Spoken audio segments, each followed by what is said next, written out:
Gold, trusted gold buyers. మీరు తాకట్టు పెట్టిన బంగారాన్ని విడిపించి ఈ రోజు ఉన్న మార్కెట్ ధరకు. అంటే మహేష్ బాబు గారి ట్రస్ట్ ప్రస్తావన వచ్చింది కాబట్టి నేను కాస్త అతడు నుంచి కాస్త డీవియేట్ అయ్యి ఒక చిన్న క్వశ్చన్ అడుగుతున్నాను సార్.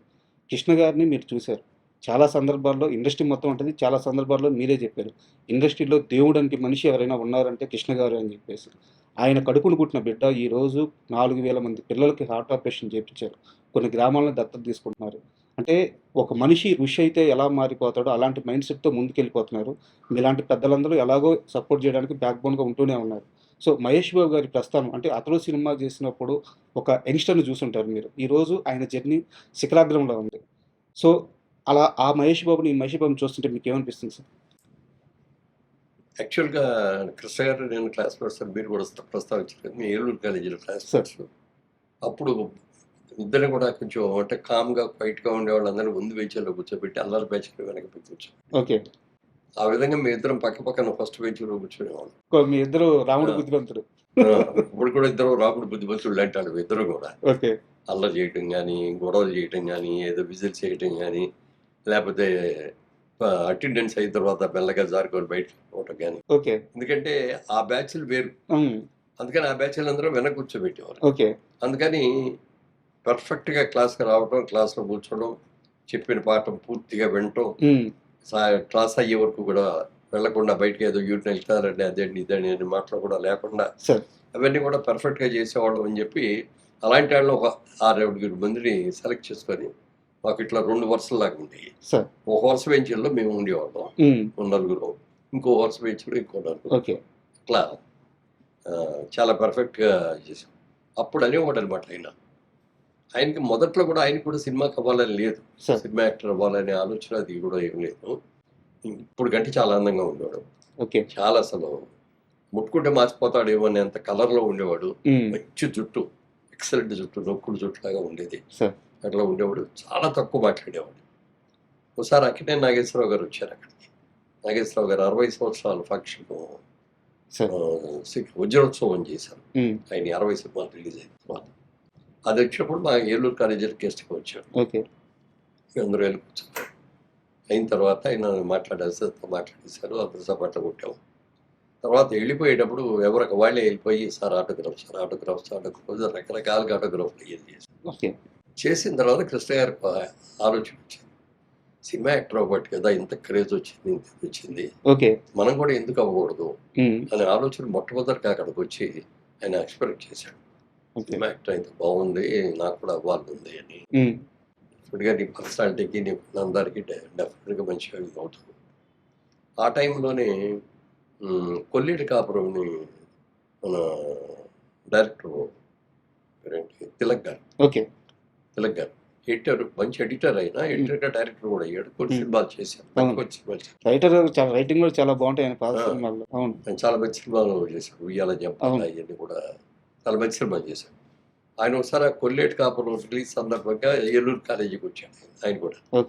వచ్చినప్పుడు ఇది చూశాడు, చూసిన తర్వాత పిలిచి ఏంటి సినిమాలో యాక్ట్ చేస్తావా అంటే చేస్తానండి అని ఆయన పిలిచాడు అంటే మంచి చూడటానికి చూడగానే అట్రాక్టివ్గా ఉంటాడు చాలా.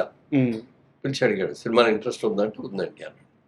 సరే అయితే ఇప్పుడు నా సినిమా అయిపోయింది, మళ్ళీ కొత్త సినిమా మొదలు పెట్టడానికి టైం పడుతుంది, నువ్వు ఇప్పుడు ఫైనల్ ఇయర్లో ఉన్నావు కదా, నువ్వు చదువు పూర్తి చేసుకొని నువ్వు నాకు ఫోన్ చేయని నెంబర్ అయ్యని ఇచ్చాను.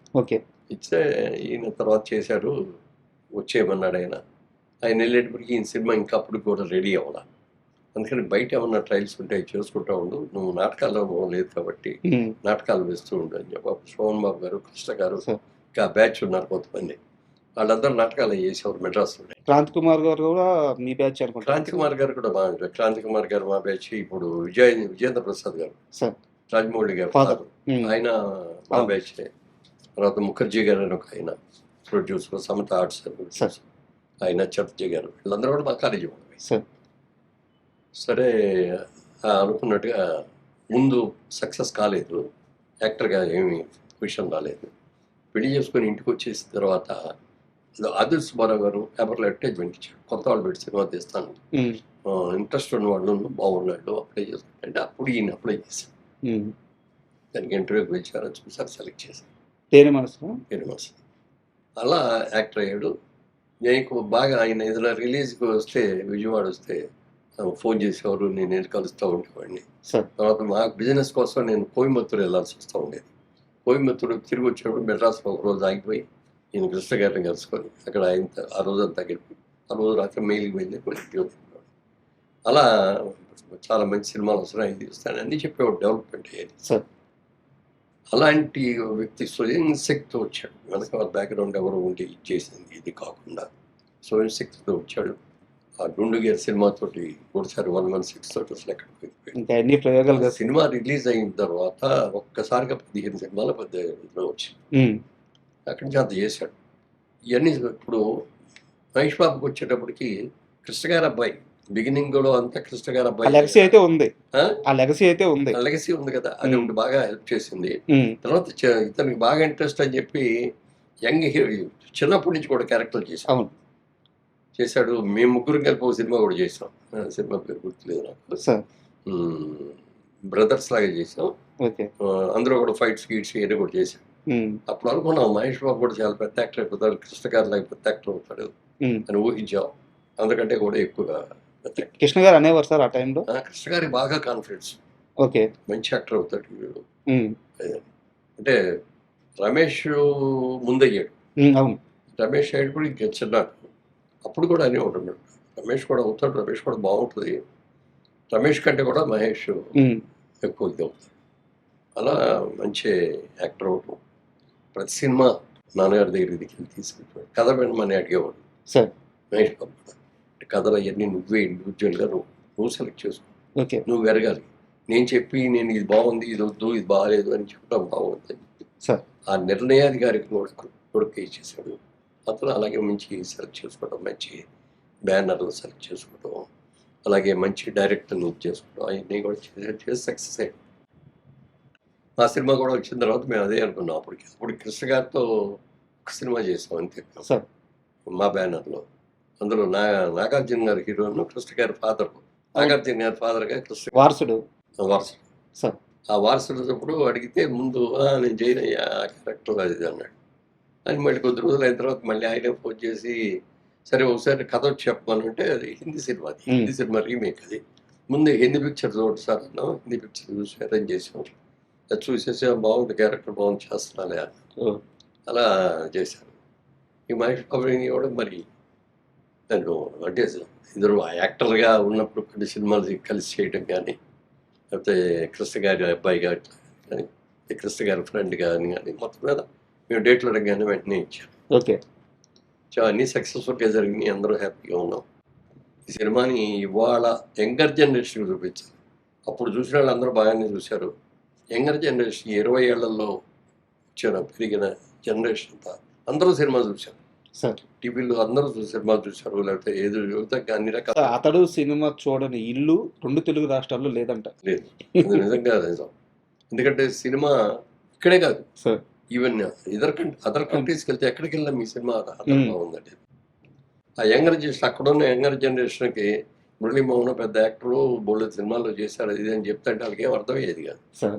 అతడి సినిమా చూసుకోగా సినిమా తీసింది ఈయనే అనగానే ఒక్కసారి అవునా అని వచ్చి ఇది ఒక గుర్తింపు అయిపోయింది. ఇది గుర్తింపు అయ్యింది. యాక్చువల్గా నేను అందులో యాక్ట్ చేయను, సార్. నాకు ఏం క్యారెక్టర్ కూడా లేదు, నేను చేయలేదు. అందుకని మా సినిమాల్లో తీసిన సినిమాల్లో నేను ఉండాలి కంపల్సరీగా, లేకపోతే నా వేషం బాగుంటేనే సబ్జెక్ట్ సెలెక్ట్ చేసుకోవాలనేది మేము ఎప్పుడు పెట్టుకోలేదు. సార్. సినిమా బాగుండాలి, సినిమా సక్సెస్ అవ్వాలి, అందులో క్యారెక్టర్ ఎలాంటిది అయినా సరే అలా చేసుకుంటూ వచ్చాను. మళ్ళీ అతడు సినిమా విషయానికి వస్తే సార్, అంటే మీకు ఒక బ్యూటీ చెప్తాను. బ్యూటీ అనే వర్డ్ ఎందుకు వాడానంటే, అతడు సినిమాకి ఈ రోజుకి ఏజ్ అయిపోవాలి, అతడు నిర్మాతకి ఈ రోజుకి ఏజ్ అయిపోవాలి, అతడు హీరోకి ఈ రోజుకి ఏజ్ అయిపోవాలి, అతడు హీరోయిన్కి కూడా ఈ రోజుకి ఏజ్ అయిపోవాలి. అవును, ఇప్పటికి కూడా హీరోయిన్గా చేస్తాను. ఇప్పటికీ హీరోయిన్గా చేస్తున్నా, చాలా అందంగా కనిపిస్తున్నారు స్క్రీన్లో. ఏం సార్ ఈ సీక్రెట్ ఏం సార్? అతడు సినిమాకి పనిచేసిన వాళ్ళందరూ అలాగే ఉండిపోతున్నారు. అలాగే